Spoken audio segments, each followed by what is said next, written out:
Урок номер 36. Тема урока – казахские народные обычаи. Казах халқының салт-дәстүрлері. На уроке узнаешь, как пишутся предлоги со словами. Упражнение 1. Послушайте текст. О какой казахской традиции в нем говорится? Мәтінді тыңдаңдар. Қазақтардың қандай дәстүрі туралы айтылған? Сүйінші – награда за добрую весть. У казахов принято сообщать добрые вести и просить за это сүйінші – подарок. Радостной вестью считается рождение ребенка, его первые шаги, успехи в учебе, победа на соревнованиях, в конкурсах. Хозяин дома благодарит за хорошую новость и дарит подарки. Қазақтар әдетте жақсы жаңалық үшін сүйінші сұрайды. Сүйінші ол сыйлық. Баланың дүниеге келуі, оның алғашқы қадамдары, оқудағы жетістіктері, жарыстардағы жеңістері қуанышты жаңалық болып саналады. Үй иесі жақсы жаңалық үшін алғысын білдіреді және сыйлықтар береді. Обратите внимание, что такое предлоги. Предлоги в, с, на, из, к, у, по, о, под, от со словами пишутся раздельно. Жеке жазылады. Например, на празднике, у родных, под ковром. Теперь выполним задание под текстом. Сформулируйте вопросы к каждому предложению.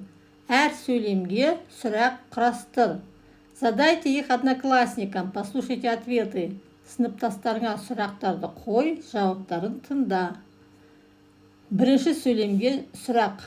Что такое сүйінші? Вопрос ко второму предложению. Что относится к радостной вести? И к третьему предложению. Что делает хозяин дома? Упражнение 2. Прочитай текст. Назови героев. Мәтінді оқы, кейіпкерлерін ата. Бабушка и дедушка живут в ауле. Мы приехали к ним в гости. Бабушка встретила нас с улыбкой. На столе стояли вкусные угощения. Мама достала из сумки подарки.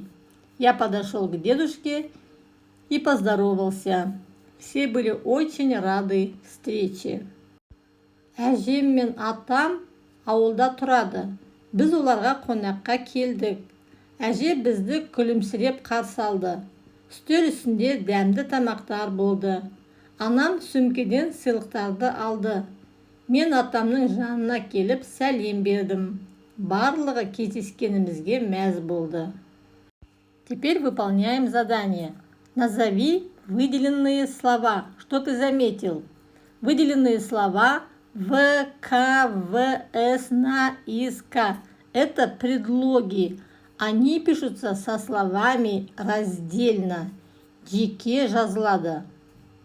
По данному началу сформулируй вопросы. Ответь на них. Кто және что деп басталатын сұрақтарды құрастыр. Кто живет в ауле? В ауле живут дедушка и бабушка. Кто встретил нас с улыбкой? Бабушка встретила нас с улыбкой. Кто достал подарки? Мама достала из сумки подарки.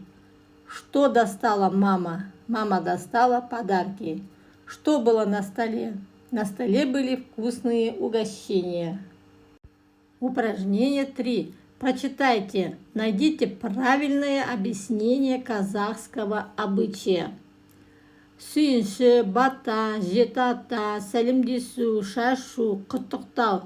Бұлар не екені екінші бағанда жазылған. Дұрыс сәйкестендіру керек. Что такое сүйінші? Напишите предложение в тетради. Подчеркните предлог. Сүйінші – это подарок человеку за хорошую новость. Предлог «за».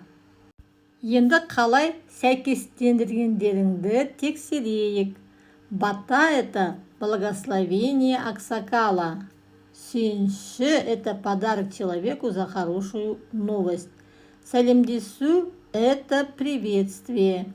Жеті ата – это древняя традиция, согласно которой следует знать 7 поколений своей семьи.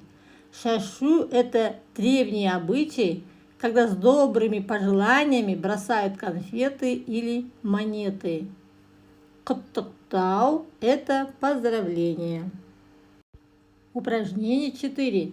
Найди в дополнительных источниках информацию об одном из казахских обычаев. Расскажи о нем одноклассникам. Интернет желісінен қазақтардың салт дәстүрі туралы мәлімет тауып ал да сыныптастарыңа айтып бер. Я вам приготовила про шашу. Вы можете найти про другой обряд. Шашу – казахский обычай, символизирующий достаток, сладкую жизнь и изобилие. Сладости, печенье, конфеты, монеты кидают на гостей, как бы осыпая их благополучием. Это может быть сватовство, свадьба, рождение ребенка и другое.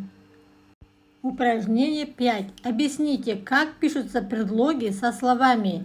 Попросите одноклассника подобрать к слову предлог и написать в тетради. Проверьте его работу.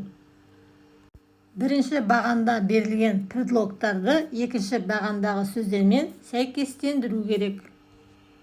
Проверим, что получилось. С другом, на празднике, за дастарханом, над юртой, по степи. Желаю тебе получить 10 баллов.